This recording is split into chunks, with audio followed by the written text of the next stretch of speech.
देख रहे हैं पहाड़ टीवी और मैं हूं आपके साथ स्मिता पटवाल। चलिए रुक करेंगे उत्तराखंड की तमाम बड़ी खबरों का, लेकिन उससे पहले एक नजर आज की हेडलाइंस पर।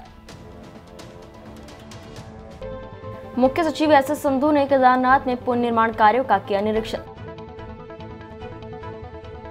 धामी सरकार ने बीपीसीएल के साथ किया एमओयू साइन, सौर ऊर्जा के क्षेत्र में होगी प्रगति। हल्द्वानी में पारिवारिक कलह के चलते युवक ने ब्लेड से काटी गर्दन, हालत गंभीर। डोईवाला में रेस्क्यू करने से पहले ही मर गया हमलावर गुलदार, 3 लोगों को किया था घायल। उत्तरकाशी पुलिस के महिला जवानों ने पेश की ईमानदारी की मिसाल, 10,000 रुपए की नकदी के साथ श्रद्धालु का खोया पर्स और स्मार्ट वॉच को लौटाया वापस। मुख्यमंत्री पुष्कर सिंह धामी की उपस्थिति में उत्तराखंड सरकार और भारत पेट्रोलियम कॉर्पोरेशन लिमिटेड के मध्य एमओयू पर हस्ताक्षर किए गए। सीएम आवास में आयोजित कार्यक्रम में राज्य में नवीनीकरण और अन्य परियोजनाओं के विकास और 100% वित्तीय निवेश किए जाने के लिए ये एमओयू किया गया है। उत्तराखंड सरकार की ओर से सचिव ऊर्जा आर मीनाक्षी सुंदरम और भारत पेट्रोलियम कॉर्पोरेशन लिमिटेड की ओर से मुख्य महाप्रबंधक नवीनीकरण ऊर्जा सैली अब्राहम और अधिशासी निदेशक अमित गर्ग ने हस्ताक्षर किए हैं। मुख्यमंत्री पुष्कर सिंह धामी ने एमओयू पर प्रसन्नता व्यक्त करते हुए कहा कि इससे प्रदेश में रिन्यूएबल एनर्जी, विशेष तौर पर सौर ऊर्जा के क्षेत्र में प्रगति होगी। प्रदेश के मुख्य सचिव डॉक्टर एसएस संधू ने केदारनाथ पहुंचकर धाम में चल रहे निर्माण कार्यों का संबंधित अधिकारियों के साथ स्थलीय निरीक्षण किया। वहीं निरीक्षण के बाद मुख्य सचिव डॉक्टर एसएस संधू ने बाबा केदारनाथ के दर्शन कर पूजा अर्चना की और प्रदेश की प्रगति खुशहाली के लिए प्रार्थना की। निरीक्षण के दौरान मुख्य सचिव ने कार्यदायी संस्था के अधिकारियों को निर्देश दिए कि केदारपुरी में जो भी निर्माण कार्य किए जा रहे हैं उन कार्यों को गुणवत्ता के साथ तीव्र गति से पूर्ण करना सुनिश्चित करें। 25 मई को आयोजित होने वाली डीएलएड की प्रवेश परीक्षा को लेकर उत्तराखंड विद्यालय शिक्षा परिषद बोर्ड की सचिव ने समस्त नोडल अधिकारियों और केंद्रीय व्यवस्थापकों के साथ अहम बैठक की। आपको बता दें कि प्रदेश में 25 मई को डीएलएड की परीक्षा होने जा रही है, जिसको लेकर कल उत्तराखंड विद्यालय शिक्षा परिषद बोर्ड की सचिव नीता तिवारी ने सभी नोडल अधिकारियों के साथ केंद्रीय व्यवस्थापकों के साथ एक बैठक की है। 25 मई को हमारी डीएलएड की प्रवेश परीक्षा है, उसके संबंध में हमने यहाँ पे मीटिंग का आयोजन किया है। इसमें हमारे 29 परीक्षा शहरों के नोडल अधिकारी और नोडल केंद्र व्यवस्थापक यहाँ प्रतिभाग कर रहे हैं। 10 बजे से 12:30 बजे तक ये हमारी परीक्षा होगी और मुख्य शिक्षा अधिकारी अपने जिले के मुख्य नियंत्रक के रूप में परीक्षा का संपन्न कराएंगे और परीक्षा संबंधी सभी महत्वपूर्ण निर्देश यहाँ पे हमने लगभग 34,000 परीक्षार्थी पंजीकृत हुए हैं और शामिल होने की संख्या तो उसी दिन पता लगी। ये पंजीकृत है हमारे 151 परीक्षा केंद्र बनाए गए। ये सभी जगह बच्चों को अपना पैन, आईडी कार्ड, इसके अलावा कोई भी सामग्री परीक्षा केंद्र के अंदर नहीं ले जा सकते हैं। मोबाइल, इलेक्ट्रॉनिक उपकरण, किसी भी प्रकार की छपी हुई सामग्री, पर्स इत्यादि कहीं भी कोई भी चीज़ परीक्षा केंद्र के अंदर परीक्षार्थियों के लिए तथा वहाँ पे ड्यूटी कर रहे कोई भी कार्मिक, कोई भी अधिकारी, सभी के लिए पूरी तरह प्रतिबंधित। राजधानी देहरादून से सटी डोईवाला विधानसभा सीट में थानो वन क्षेत्र के कोटी मेचक में आदमखोर गुलदार को पकड़ने से पहले ही उसकी मौत हो गई। थानो रेंज अधिकारी एनएल डोभाल ने बताया कि ये नर गुलदार और इसकी उम्र 4 साल के आसपास थी। आपको बता दें कि कल सुबह इसी गुलदार ने हमला कर 3 लोगों को घायल कर दिया था, जिसमें एक किसान और 2 वन कर्मी शामिल है। ऐसा है, कोटी मेचक में सुबह 6 बजे हमको एक सूचना मिली कि यहाँ पे गुलदार है। गुलदार ने एक व्यक्ति को हल्का घायल भी कर दिया, तो वो व्यक्ति जो है वो गुलदार के निकट चले गया, वो उस पर झपटा बोल दिया उसने। तो ये गुलदार जो था ये घायल अवस्था में था, तो ये आपसी भिड़ंत के कारण ये घायल हो गया था और अभी इसकी थोड़ा देर पहले इसका ये मर गया है। तो इसका पोस्टमार्टम किया जा रहा है। पोस्टमार्टम के बाद इसका अंतिम दाह संस्कार किया जाएगा। जो घायल उनकी कैसी कंडीशन? जो घायल हैं इसमें मेरा 1-2 स्टाफ उनको भी हल्का सा इसने नाखून मारा है, वो सही, सबकी सही स्थिति है। तो घायल सब ठीक हैं, ऐसी कोई दिक्कत नहीं है। ये तो स्वाभाविक है कि जंगलों में आजकल थोड़ा पानी कम है, तो स्रोतों में भी पानी नहीं है, इसलिए ये गांव के नज़दीक आ जाते हैं। तो हम सभी लोगों से निवेदन करते हैं कि जब भी घर से बाहर या जंगल की तरफ जाएं तो थोड़ा मतलब अपनी सावधानी बरतें और जंगल की तरफ कभी मतलब देखें कि मतलब कहीं जानवर तो नहीं है, तो अपनी सावधानी बरतें और तभी जंगल में जाएँ। नगर पालिका परिषद गोचर के सभागार में NHIDCL के अधिकारियों, पुलिस विभाग, स्थानीय जनप्रतिनिधि और व्यापार संघ अध्यक्ष गोचर के साथ चारधाम यात्रा व्यवस्था और वर्षकाल में आम जनमानस की समस्याओं को मद्देनजर रखते हुए एक संयुक्त बैठक आयोजित की गई। बैठक में पालिका अध्यक्ष अंजू बिष्ट ने NHIDCL के द्वारा नगर क्षेत्रांगत कराए गए कार्य द्वारा वर्षकाल से पूर्व सड़क पर बह रहे पानी की समुचित निकासी के लिए और नालियों को चैनलाइज करने के लिए कन्वर्ट का निर्माण के लिए अतिशीघ्र कार्यवाही के निर्देश दिए हैं। हल्द्वानी के वनभूलपुरा थाना क्षेत्र में दिल को दहला देने वाला मामला सामने आया है। पारिवारिक कलह के चलते एक शख्स ने ब्लेड से गर्दन और हाथों की नसें काट ली। गर्दन काटने के बाद युवक मौके पर ही गिरकर तड़पने लगा। सूचना पाकर मौके पर पहुंची पुलिस द्वारा घायल युवक को अस्पताल में भर्ती कराया है। बताया जा रहा है कि यूपी के रामपुर जनपद के बादली टांडा निवासी युवक पिछले कुछ दिनों से अपने परिवार के साथ अपने ससुराल हल्द्वानी आया हुआ था। ससुराल में ही युवक रह रहा था। इस दौरान उसके परिवार में किसी बात को लेकर झगड़ा हो गया। बताया जा रहा है कि युवक ने अपने घर के पास ही परचून की दुकान से एक ब्लेड खरीदा, जिसके पैसे भी उसने दुकानदार को नहीं दिए और थोड़ी सी दूर जाकर अपने गले की नस को काट लिया, जिसके बाद वो वहीं पर गिर गया, तड़पने लगा। सूचना के बाद मौके पर पहुंची पुलिस और स्थानीय लोगों ने उसको सुशीला तिवारी अस्पताल पहुंचाया, जहां उसका इलाज चल रहा है। युवक की हालत गंभीर बताई जा रही है। बताया जा रहा है कि युवक नशे का आदी है और इन दिनों मानसिक रोग से भी गुजर रहा था। फिलहाल पुलिस पर मामले की जाँच में जुट गई है। बद्रीनाथ नेशनल हाईवे पर सोडपानी के पास बोलेरो वाहन और ऑल्टो कार की आपस में टक्कर हो गई। हादसे में दोनों वाहनों में सवार 7 लोग चोटिल हो गए। घायलों को 108 की मदद से CSC देवप्रयाग में भर्ती कराया गया है। हादसे में 3 महिलाएं भी घायल हुई हैं। जानकारी के मुताबिक कल सुबह देवप्रयाग थाना क्षेत्र के सोडपानी के पास ऋषिकेश से श्रीनगर जा रही ऑल्टो कार और श्रीनगर से ऋषिकेश लौट रहे बोलेरो वाहन की आमने सामने भिड़ंत हो गई। हादसे में दोनों वाहन में शामिल 7 लोग घायल हो गए। घायलों में 3 महिलाएं शामिल है। सभी घायलों का इलाज CSC देवप्रयाग में कराया जा रहा है।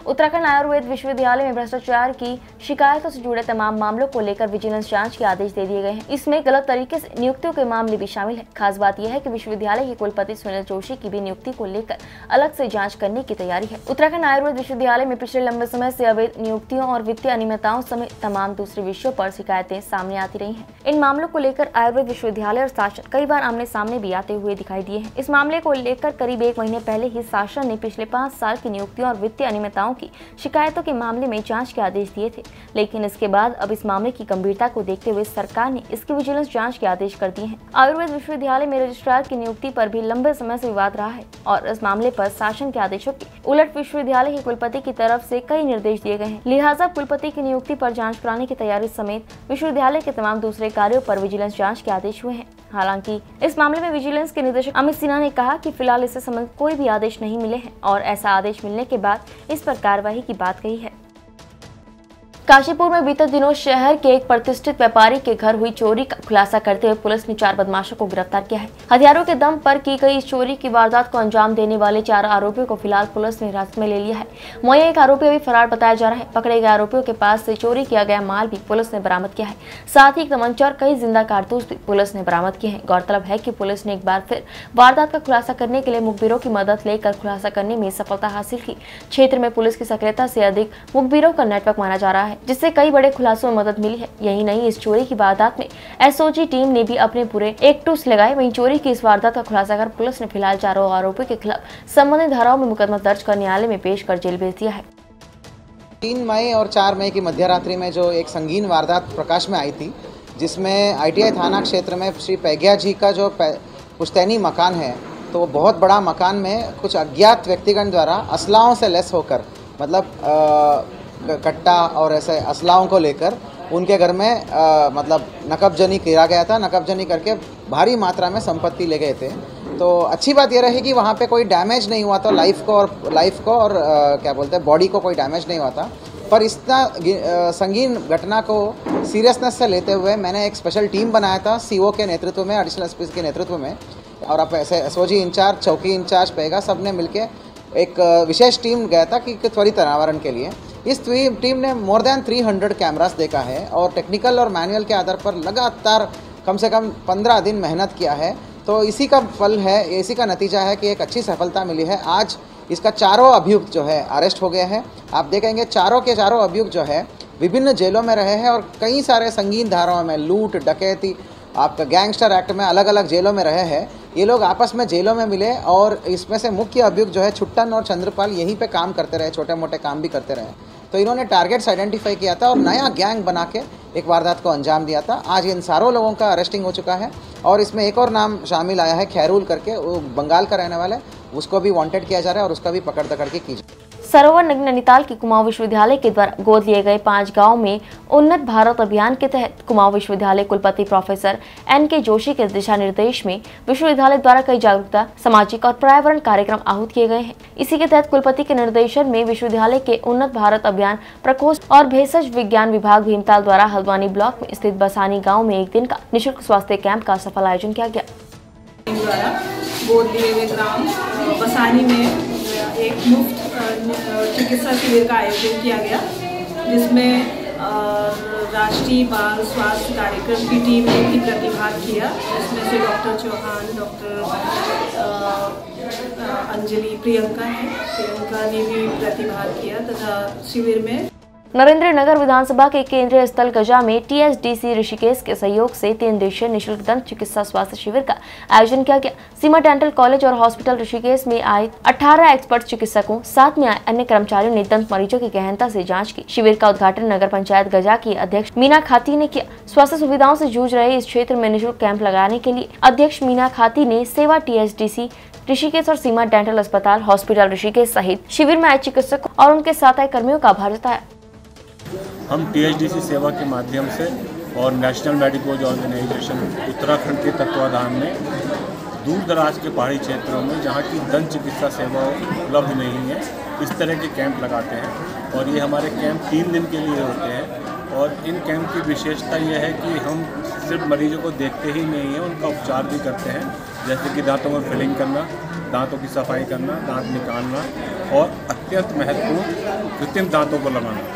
ये कृत्रिम दांत लगाने में हमें 7 से 8 दिन का समय चाहिए होता है अगर कोई पेशेंट हमारे पास विद्यालय में आता है, लेकिन हम इन कैंपों के माध्यम से ये कृत्रिम दंत पूरे और आंशिक मात्र 2 दिन में लगाते हैं। उसके लिए हमारी टीम दिन रात कार्यरत रहती है और हमारा यही उद्देश्य है कि हम उत्तराखंड के दूर दराज के इलाकों में इस तरह के ज़रूरतमंद लोगों को अपनी सेवा मुहैया करा सकें।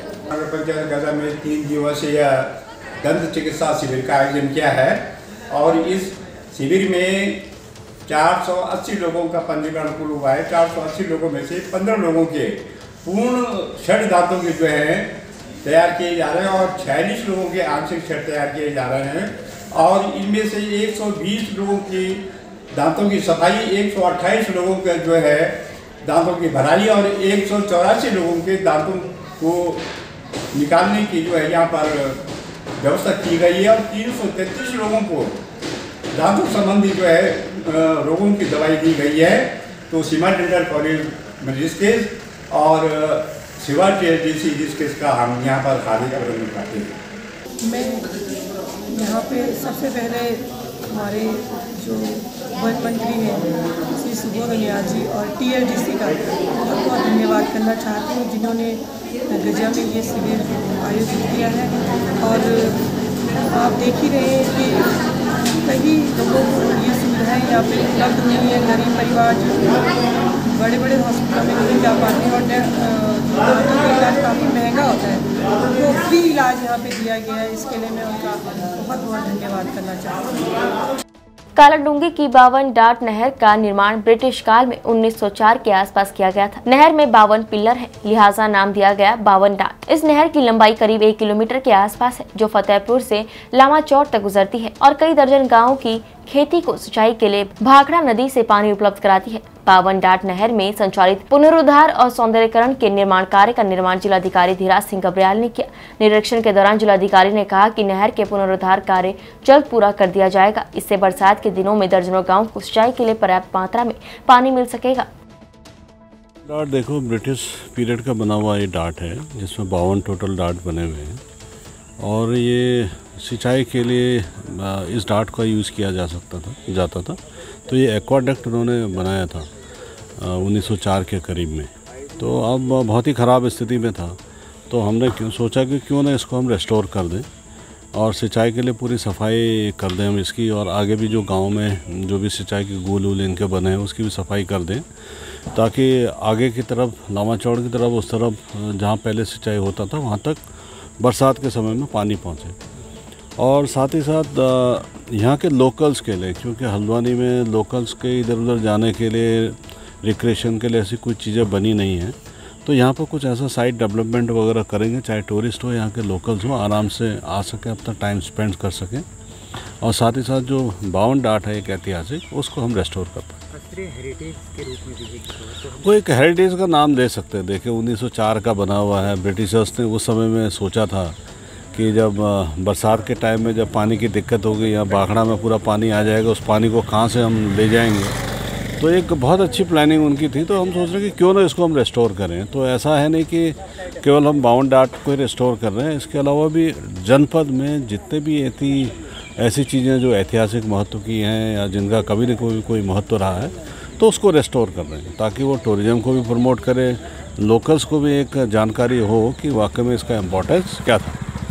गढ़वाल विश्वविद्यालय के पूर्व छात्र संघ अध्यक्ष अंकित उछोली ने उप जिलाधिकारी श्रीनगर गढ़वाल के माध्यम से मुख्यमंत्री उत्तराखंड सरकार को ज्ञापन देकर प्रदेश में 8 अगस्त 2021 को 1431 पदों के लिए आयोजित सहायक अध्यापक परीक्षा में सफल हुए अभ्यर्थियों को जल्द नियुक्ति की मांग की और कहा कि 31 दिसंबर को भर्ती का परिणाम घोषित हो गया, लेकिन अब तक नियुक्ति नहीं हो पाई। उन्होंने सरकार से मांग करते हुए कहा कि बेरोजगारी के इस दौर में जिन विषयों में विवाद नहीं है, उन विषयों में सरकार को त्वरित नियुक्ति प्रक्रिया शुरू की जानी चाहिए, और जिन विषयों में विवाद है उनमें न्यायालय के समक्ष सरकार को छात्रों का पक्ष रख के तत्काल समाधान की तरफ बढ़ना चाहिए। विश्व प्रसिद्ध जिम कॉर्बेट नेशनल पार्क आने वाले पर्यटकों के लिए एक अच्छी खबर है। जिम कॉर्बेट नेशनल पार्क में 12 साल तक के बच्चों का प्रवेश निःशुल्क होगा। आपको बता दें कि कॉर्बेट टाइगर रिजर्व के साथ ही प्रदेश के सभी टाइगर रिजर्व में अब 12 साल तक के बच्चों की पार्क के अंदर निःशुल्क एंट्री होगी। इस संबंध में सरकार ने शासनादेश भी जारी कर दिया है। ये माननीय मुख्यमंत्री जी द्वारा घोषणा की गई थी कि 12 साल तक के बच्चों को टाइगर रिजर्व, नेशनल पार्क, चिड़ियाघर, नेचर पार्क, इनमें निःशुल्क प्रवेश की मतलब अनुमति दी थी। तो उस संबंध में शासन आदेश जारी हुआ था और हमने भी अपना कार्यालय आदेश अपने अधीनस्थ कार्यालयों को जारी किया है कि 12 साल तक के बच्चों को कॉर्बेट टाइगर रिजर्व में निःशुल्क प्रवेश की अनुमति। जन संघर्ष मोर्चा अध्यक्ष और GMVN के पूर्व उपाध्यक्ष रघुनाथ सिंह नेगी ने सरकार पर हमला बोलते हुए कहा कि प्रदेश में सरकारी विभाग की हालत कल खुद मुख्यमंत्री पुष्कर सिंह धामी ने परखी, जिसमें कई अधिकारी, कर्मचारी नदारद और लेट लतीफ मिले, जो कि सरकार की बहुत बड़ी नाकामी है। उन्होंने कहा कि वैसे मुख्यमंत्री द्वारा जो कार्यवाही की गई है वो अच्छी पहल है, लेकिन अधिकारियों और कर्मचारियों में सरकार का बयाना होना निश्चित तौर पर चिंता का विषय है। दरअसल आपने देखा होगा कल माननीय मुख्यमंत्री जी ने RTO कार्यालय पे जो छापामारी की, औचक निरीक्षण किया, उसमें कई अधिकारी नदारद मिले और कई बाद में आए होंगे, जैसा भी रहा है मामला। अधिकारी का ये जो आलम है, जनसंघर्ष मोर्चा लगातार इस बात को कह रहा है कि सरकार का बिल्कुल भी अधिकारियों में खौफ नहीं है। कोई 11 बजे आ रहा है अधिकारी, कोई हाजिरी लगा के गायब हो रहा है, ये आलम है। इस पर बहुत चिंतन करने की बात है। और ये आलम जब है कि जब राजधानी क्षेत्र के अंदर ये समझ लीजिए कि सचिवालय हो, चाहे मुख्यमंत्री आवास हो, चाहे हम राजभवन की बात करें, 500-700 मीटर की दूरी पर RTO कार्यालय है, उसके बावजूद ये हालत है, तो निश्चित तौर पे कहीं ना कहीं प्रदेश में चिंता का ये विषय है। इस पे सरकार को बिल्कुल संज्ञान लेना चाहिए। ये बहुत बड़ा मामला है। नेता जी, आज सरकार पे बहुत हमलावर हो रहे हो। नहीं, हमलावर होने की तो बात है, क्योंकि जो आम जनमानस है इन सरकारी विभागों के चक्कर काट के थक जाते हैं, अधिकारी नहीं मिलते सीट पर। वही अगर उनकी देखा देखी जो कर्मचारी वो भी इधर उधर अपना मटर गश्ती में लगे रहते हैं, तो जो जनता है इतनी दूर दूर से, दूर दराज जो अपने काम को लेकर के इन विभागों में आते हैं, अधिकारियों के पास आते हैं, अधिकारी मिलते नहीं, तो ये बड़े दुर्भाग्यपूर्ण है। और इसमें जो सरकार पे हमलावर होने वाली बात यह है कि आपने देखा जब राजधानी के अंदर ये आलम है, तो उन तमाम दूर दराज के जो इलाके हैं जहाँ पर कई किलोमीटर पैदल भी जाना पड़ता है, कई लोगों को कैसे आना पड़ता है, वहाँ पर अधिकारियों की क्या हालत हुई, क्या वहाँ पर अधिकारी मिलते होंगे? तो हमारा जनसंघर्ष मोर्चा का इसमें यही कहना है, माननीय मुख्यमंत्री जी से, सरकार से यही कहना है कि इन अधिकारियों के पेच कसे, जो शीर्ष अधिकारी उनको निर्देश दें कि वो औचक निरीक्षण, छापेमारी की कार्रवाई लगातार जारी रखें। और जो भ्रष्टाचार, जो सरकारी विभागों में भ्रष्टाचार है, फाइल एक पटल से दूसरे पटल पे बगैर सुविधा शुल्क के नहीं जाती, इसको भी सरकार को देखना चाहिए। मात्र ऐप बना करके कुछ होने वाला नहीं है। सरकार को इन अधिकारियों के पेच कसने पड़ेंगे, जिससे जनता को सुलभ और सस्ता न्याय मिले। जिला बागेश्वर की एसओजी टीम को एक बड़ी सफलता हाथ लगी है, जिसमें एक स्मैक तस्कर को 3 लाख की स्मैक के साथ गिरफ्तार किया गया है। एसओजी प्रभारी कुंदन रौतेला ने बताया कि मुखबिर की सूचना पर ARTO तिराहे के पास एक व्यक्ति को देखा गया। पूछताछ करने पर व्यक्ति पुलिस को देखकर भागने लगा। जब पुलिस द्वारा उस व्यक्ति से पूछताछ की गई तो व्यक्ति ने स्वयं के पास स्मैक होना कबूल किया, जिसके बाद एसओजी टीम द्वारा NDPS एक्ट के प्रावधानों के अनुसार CO ऑपरेशन अंकित कंडारी को सूचना दी, जिसके पश्चात CO द्वारा मौके पर पहुंचकर अभियुक्त की तलाशी ली गई, जिसके पश्चात लगभग 50 ग्राम स्मैक अभियुक्त से बरामद की गई। पुलिस द्वारा अभियुक्त को न्यायालय में पेश कर जेल भेज दिया गया है। वहीं एसओजी प्रभारी कुंदन रौतेला ने बागेश्वर के युवाओं को भी सख्त संदेश दिया कि नशाखोरों को किसी भी कीमत पर बख्शा नहीं जाएगा और क्षेत्र में तस्करों के प्रति एसओजी की पैनी नजर है। हाँ, हम लोगों ने एक अभियुक्त गिरफ्तार किया था दिनांक 17 की रात्रि को। ये अभियुक्त नाम था कामरुद्दीन, इसके पिताजी का नाम तारुद्दीन था, तहसील दातागंज, जिला बदायूं का रहने वाला है। ये यहाँ स्मैक की सप्लाई करने आ रहा था, तो इसको हमारे मुखबिर को सूचना मिली। हम जब हाइडल गेट तिराहे पे जा रहे थे गश्त करते हुए, तो हमें हाइडल गेट तिराहे के पास सूचना मिली कि एक व्यक्ति जो कि हल्द्वानी की ओर से स्मैक लेके आ रहा है। तो हमने इसमें त्वरित कार्रवाई करते हुए संबंधित थाने का 2 कांस्टेबल जो चीता मोबाइल हाइडल गेट पे हमें मिले, उनको साथ लेके हम तत्काल नए RTO तिराहे के पास चले गए। वहाँ हमने जैसी चेकिंग चालू करी तो 1-2 व्यक्ति हमें पहले पैदल जाते हुए दिखाई दिए। हमने चेकिंग की तो नहीं, कुछ नहीं मिला, लेकिन एक व्यक्ति संदिग्ध टाइप का लगने पर हमें दिखाई दिया। जैसे ही वो व्यक्ति हमारी तरफ आ रहा था तो हमें संदेह होने पर वो हमें देख के पीछे मुड़ने लगा। तो हमारी टीम ने, मैं स्वयं और मेरी टीम पूरी, जिसमें हमारे एसओजी के सारे लड़के थे, हम लोगों ने घेर घोट के उसे वहीं पे थोड़ा सा ही आगे पकड़ लिया। जब उसको हमने पूछा नाम पता, तो उसने अपना नाम पता बताया कि मैं कामरुद्दीन तारुद्दीन, रहने वाला मैं दातागंज बदायूं का हूँ। साहब, मैं आपको इसलिए देख के भाग रहा था क्योंकि मेरे पास स्मैक है। तो हमने कहा ठीक है, अब NDPS प्रावधान के अंतर्गत हम उसकी चेकिंग नहीं ले सकते, तो इसलिए हमने वहाँ मौके पे CO ऑपरेशन महोदय को हमने वहाँ मौके पे बुलाया और उनके द्वारा उनकी चेकिंग लिवाई गई। तो उसके पास से करीब 50.99 ग्राम स्मैक बरामद हुई है, जिसकी कार्रवाई हमने पूरी लिखित पढ़त कार्रवाई मौके पे की, क्योंकि रात का वक्त था। तो हमने स्ट्रीट लाइट और गाड़ी की लाइट से उसका पूरा किया और हम लोगों को यहाँ गवाह भी नहीं मिला। फिर उसकी पूरी कार्रवाई करने के बाद उसको अपने साथ ही ले जाके अग्रिम कार्रवाई हमने थाने जाके पूरी की। तो सर, बागेश्वर में लगातार जो कि घटनाएं सामने आ रही हैं और आपके द्वारा प्रयास भी किया जा रहा है कि नशा मुक्त बागेश्वर को रखा जाए, और तो किस तरीके की सर संदेश देना चाहेंगे? क्या कुछ प्राथमिकताएं रहेंगी बागेश्वर की जनता को, क्या कुछ कहना चाहेंगे सर? हाँ, हम लोग कहना चाहेंगे कि जो नए युवा पीढ़ी है इसकी चपेट में बहुत आ गए हैं। स्कूल के बच्चे, कॉलेज के बच्चे, हम लगातार प्रयास कर रहे हैं, क्योंकि हमें देखो SP महोदय के आदेश अनुसार ये निर्देश हुए हैं कि नशे मुक्त बागेश्वर को हमने बनाना है। हमारा जो CO ऑपरेशन महोदय हैं, इनका लगातार हमारे पे ये रहता है कि किसी भी स्मैक और चरस, दारू, किसी भी तरह के नशे को प्रतिबंधित करना है। तो हमें इनिशिएटिव पहले जो हमें काम दिया गया है SP महोदय द्वारा, ये दिया गया है कि आप किसी भी लेवल पे इस नशे को यहाँ आने मत दो। तो इसलिए हम कभी कभी सघन चेकिंग चालू कर देते हैं बॉर्डर्स पे, तो इससे हमें काफ़ी फ़ायदा होता है। और ये हमारे जो कप्तान साहब के आदेश हैं उनका पालन भी है और अच्छी कार्रवाई हो रही है। हम चाहेंगे कि स्कूल के बच्चे इस चपेट में ना आए ताकि उनका भविष्य अच्छा रहे। उत्तराखंड की तमाम बड़ी खबरों में फिलहाल इतना ही। बाकी खबरों के लिए देखते रहिए पहाड़ TV। नमस्कार।